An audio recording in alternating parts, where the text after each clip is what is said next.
vocês aqui. Agora, não pensem que a fome, que o frio e que o desemprego, eles virão apenas para os europeus, né? Não pensem que essa situação aí só, efetivamente, atingirá o europeu. Isso vai se espraiar pelo mundo. O primeiro objetivo, eu tenho certeza, é criar uma situação de dependência econômica e política da Europa em relação a Washington e Londres. Não acho que seja por acaso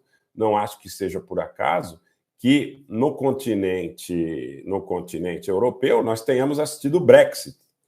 Nós assistimos o Brexit tempos atrás, imaginando que o Brexit era uma questão de fake news, Steve Bannon, esse debate que eu quero crer que seja um debate também de caráter diversionista.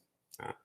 Então, acompanhem o seguinte raciocínio. Nós estamos num conflito que parece que nem a Rússia tem interesse em resolver rapidamente, porque não está utilizando todos os seus meios militares para fazê-lo, porque, na realidade, a Rússia está a enriquecer, por mais que isso possa gerar surtos em quem quer acreditar que a Rússia esteja de alguma forma num processo de empobrecimento, mas está enriquecendo porque o petróleo e o gás foram para as alturas e os mercados, eventualmente, que foram banidos, foram substituídos por outros destinos. Então, a tendência é que a Rússia tenha um superávit no seu comércio exterior muito maior do que o de 2021. Algumas pessoas sugerem que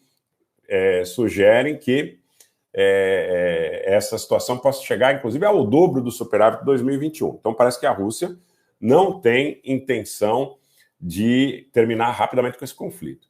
E os Estados Unidos e a Grã-Bretanha, que são os próceres desse conflito pelo lado da OTAN, me parece que ele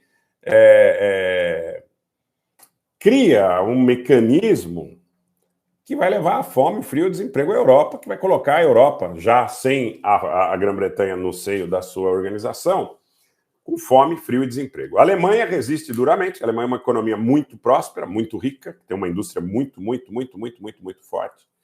Agora, eu quero dizer o seguinte: nós precisamos interpretar a coisa da seguinte maneira. Isso vai chegar à Alemanha, tá, pessoal? Isso vai chegar à Alemanha. Porque a Alemanha não tem autonomia militar. Vamos emprestar tudo isso que a gente está observando aqui para o Brasil. A Alemanha não tem autonomia militar. Perdeu a Segunda Guerra e está ocupada militarmente.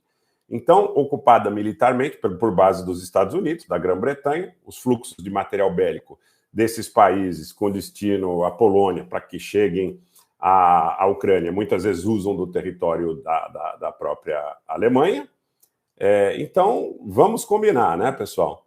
Vamos combinar. Nós estamos tratando de uma perspectiva, de um momento em que tudo leva a crer que interesses escusos busquem colocar a Europa de joelhos e dependente dos seus desígnios.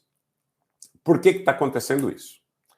Porque, Margarida, eu concordo, a Alemanha é uma colônia, porque quando o chefe da Marinha da Alemanha se manifestou a favor da composição política em relação à guerra, antes da guerra, ele foi afastado.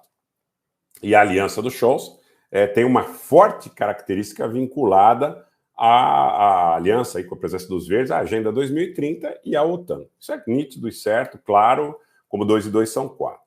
Então, quero dizer para vocês o seguinte, que assustou muito essa gente o fato que a Alemanha e a França, antes do conflito, se colocavam de maneira diametralmente contrária ao próprio conflito. Quantas vezes o Macron e o Scholz foram a Moscou tentando criar um ambiente, tentando criar um mecanismo para que o conflito não ocorresse, porque eles têm uma grande relação de dependência, não só com o gás da Rússia, mas eles têm uma grande relação de dependência também com o comércio com os chineses.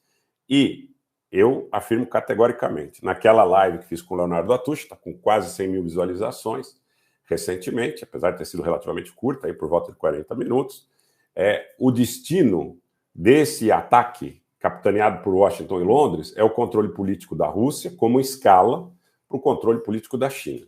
Para que haja esse controle político da China, de alguma forma decapitando a questão da autonomia, do exercício da vontade política soberana da Rússia, nós precisamos imaginar também que o componente de quem anteriormente tinha uma relação de dependência ou de aliança, ainda que não essencial, mas em vias de ser essencial. Nord Stream 2, os CDs no norte da Itália, na Toscana, em relação aos chineses e tudo mais. Então você tinha uma Europa que estava criando uma relação muito próspera e muito próxima com Rússia e China. Principalmente a alma mater da União Europeia, que é a Alemanha, do ponto de vista industrial, e numa composição com a França, que tem pendências históricas com os britânicos e que em algum momento poderia entrar em choque, inclusive em decorrência do seu enriquecimento derivado destas alianças.